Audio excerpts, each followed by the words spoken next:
আসসালামু আলাইকুম। শুরু করছি জনপদের খবর, সঙ্গে আছে আমি নিশা মুনতাসির।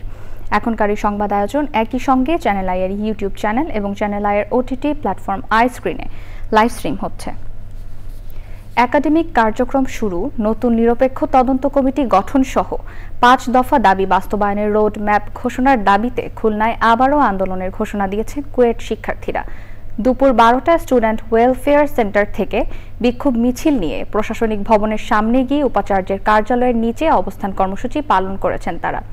আপোষ না, সংগ্রাম এবং দালালি আর শিক্ষা একসাথে চলে না, এমন সব স্লোগানে তারা বিক্ষোভ মিছিল করে।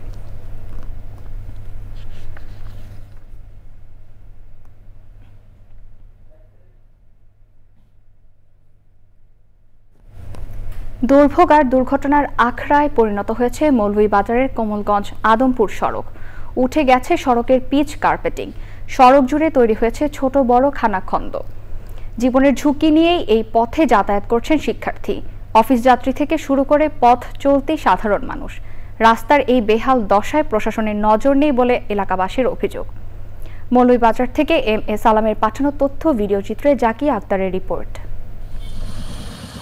মৌলভীবাজারের কমলগঞ্জে সংস্কারের অভাবে উপজেলা মোড় থেকে আদমপুর সড়কের ৮ কিলোমিটার অংশে বিটুমিন ও খোয়া উঠে অসংখ্য ছোট বড় গর্ত আর খানাখন্দের সৃষ্টি হয়েছে। ২০১০ সালের পর থেকে দীর্ঘদিন সংস্কার না হয় পুরো সড়কে তৈরি হয়েছে অসংখ্য খানাখন্দ। গত বছরের বন্যার পর থেকে পরিণত হয়েছে মরণ ফাঁদে। ১৫ বছর ধরে ভাঙা ও খানাখন্দে চরম দুর্ভোগে আছেন আদমপুর, ইসলামপুর, মাধবপুর ইউনিয়নের কয়েক হাজার মানুষ। দীর্ঘদিন ধরে সড়ক সংস্কারের দাবি জানালেও কোনো ব্যবস্থা নেওয়া হচ্ছে না। তো এই যে রাস্তাটা, এটার অবস্থা খুবই খারাপ।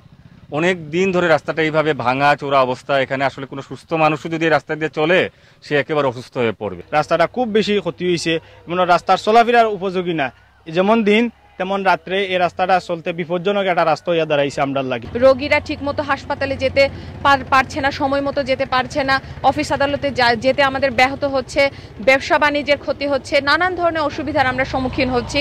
স্থানীয় সরকার প্রকৌশলী অধিদপ্তরের নির্বাহী প্রকৌশলী জানান, সড়কটি মেরামতের জন্য ৮ কোটি টাকা বরাদ্দ চাওয়া হয়েছে। এই রাস্তাটি গত ২৪-এর বন্যায়, আগস্টের বন্যাতে ব্যাপক ক্ষতিগ্রস্ত হয়, কিছু কিছু জায়গায় ওয়াশ আউট হয়ে যায় এবং সম্পূর্ণ রাস্তা মেরামতের জন্য প্রায় ৮ কোটি টাকার একটা প্রাক্কলন আমরা অনুমোদনের জন্য এলজিডি হেডকোয়ার্টারে পাঠিয়েছি। অনুমোদন পেলে আমরা দ্রুত এটা রাস্তাটি চলাচল উপযোগী করে সুন্দর করে মেরামত করতে পারবো। ভোগান্তি নিরসনে সংশ্লিষ্ট কর্তৃপক্ষ উদ্যোগ নেবে, এমনটাই চান আদমপুর, ইসলামপুর, মাধবপুর ইউনিয়নের মানুষ। Zakia Akter, channel I. BDR বিদ্রোহের ঘটনায় বিস্ফোরক দ্রব্য নিয়ন্ত্রণ আইনে করা মামলায় কাশিমপুর কেন্দ্রীয় কারাগার থেকে জামিনে মুক্তি পেলেন ২৭ জন। সকাল ১০টায় তারা মুক্তি লাভ করেন বলে জানিয়েছেন কারা কর্তৃপক্ষ। এ সময় কারা ফটকে তাদের আত্মীয় স্বজনরা উপস্থিত ছিলেন। এর আগে সোমবার ৪০ আসামির জামিন মঞ্জুর করেন আদালত।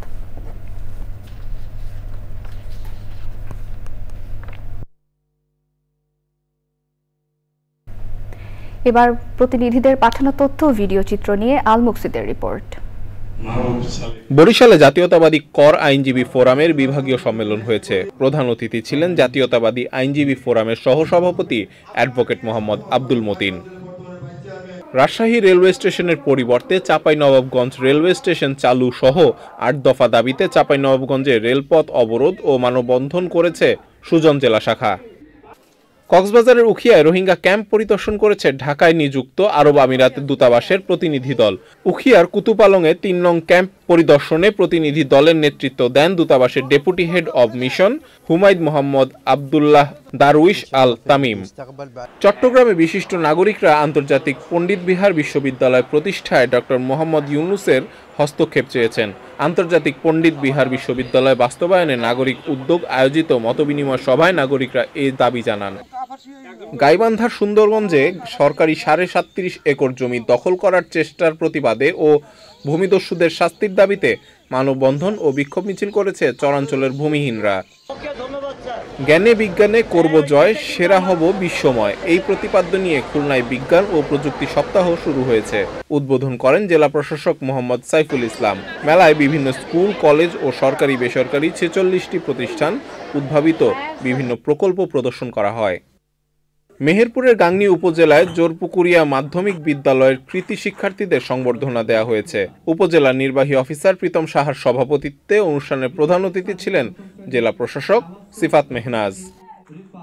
নীলফামারীর কিশোরগঞ্জের গারাগ্রাম ইউনিয়ন পরিষদের প্যানেল চেয়ারম্যান যুবলীগ নেতা বাহাদুরকে অপসারণ ও গ্রেফতারের দাবিতে মানববন্ধন ও বিক্ষোভ মিছিল করেছে এলাকাবাসী। সোহরাওয়ার্দী উদ্যানে দুর্বৃত্তদের ছুরিকাঘাতে শাহরিয়ার আলম সাম্যর হত্যার বিচারের দাবিতে সিরাজগঞ্জে বিক্ষোভ মিছিল করেছে ছাত্রদল। বগুড়ার শিবগঞ্জে সৈয়দ ইউনিয়নের মির্জাপুর গ্রামের চিহ্নিত ভূমিদস্যুদের সন্ত্রাসী হামলায় নিহত কৃষক মাসুদ রানা হত্যার বিচারের দাবিতে মানববন্ধন ও বিক্ষোভ মিছিল করেছে নিহতের স্বজন ও এলাকাবাসী। আল মুকসিদ, চ্যানেল আই। প্রচণ্ড তাপদাহ ও অনাবৃষ্টির কারণে ভূগর্ভস্থ পানির স্তর নেমে যাওয়ায় সুপেয় পানির তীব্র সংকট দেখা দিয়েছে ফেনীর বেশ কয়েকটি উপজেলায়, আর এতে চরম দুর্ভোগে স্থানীয়রা। সংকট সমাধানের প্রকল্পে বরাদ্দ বাড়িয়ে গভীর নলকূপ স্থাপনে জোর দিয়েছে জনস্বাস্থ্য প্রকৌশল অধিদপ্তর। সঞ্জিদা স্নিগ্ধার রিপোর্ট। জলবায়ু পরিবর্তনের কারণে গত কয়েক দশক ধরেই বাড়ছে বৈশ্বিক তাপমাত্রা।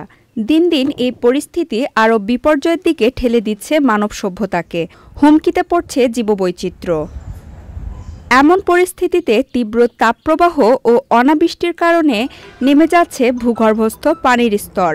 ফুলগাজী উপজেলার জিএমহাটা ইউনিয়নের শরীফপুর গ্রামের অধিকাংশ নলকূপে মিলছে না সুপেয় পানি। একই চিত্র পরশুরাম, ছাগলনাইয়া, দাগনভূঞা ও সদর উপজেলায়। এমনকি গভীর নলকূপেও পাওয়া যাচ্ছে না প্রয়োজনীয় পানি। 2-3 মাসের পানি উঠবে না, এখন আমরা এই পানি নিলেও কষ্ট করতেছি। এই দূর দূরান্ত থেকে আমাদের পানি আনতে হয়, ধরেন 1 কিলোমিটার হেঁটে যাওয়া লাগে। বাড়িতে অনেক সমস্যা, টিউবওয়েলে পানি উঠতেছে না, মোটর হেয়ার পাশে মোটরও পানি উঠতেছে না, আমরা রোডে গাড়ে যাই, অনেক দূর থেকে পানি আনতে হয়। জেলার 1 লাখেরও বেশি নলকূপে এমন সমস্যার কথা জানিয়েছেন স্বাস্থ্য প্রকৌশল অধিদপ্তর। একদমই বৃষ্টিপাত হচ্ছে না, বৃষ্টিপাত না হওয়ার কারণে পানির লেয়ার নিচে নেমে গেছে এবং প্রতি বছরই পানির লেয়ার আপনার প্রায় 2 থেকে 3 ফিট নিচে নেমে যায়। তো এই সমস্যাটা আশা করি থাকবে না। পাশাপাশি আমরাও চেষ্টা করতেছি এটা দ্রুত স্বাভাবিক করার জন্য, বা আমাদের নতুন যে বরাদ্দ আসছে যে নলকূপগুলো সেগুলো বসিয়ে রিকভার করার জন্য। প্রাকৃতিক এই বিপর্যয়ে জনসাধারণকে ভোগান্তির হাত থেকে রক্ষায় সরকার দ্রুত প্রয়োজনীয় ব্যবস্থা নেবে আশা স্থানীয়দের। সঞ্জিদা স্নিগ্ধা, প্রকৃতি ও জীবন ডেস্ক, চ্যানেল আই। দর্শক, এই ছিল এখনকার আয়োজন। একটু পর কৃষি সংবাদ দেখার আমন্ত্রণ জানিয়ে শেষ করছি। ধন্যবাদ সবাইকে।